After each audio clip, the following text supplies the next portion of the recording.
Привет! Китай настолько удивительная страна, что здесь даже могут побороться за мусор, а именно за коробки и бутылки. И я вам сейчас покажу. К примеру, я уверена, что я даже не дойду до мусорного контейнера. У меня это разберут буквально по дороге. Не верите? Пойдемте проверим. Лифтовук.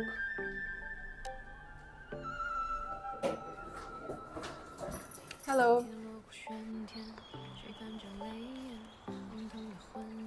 Hello.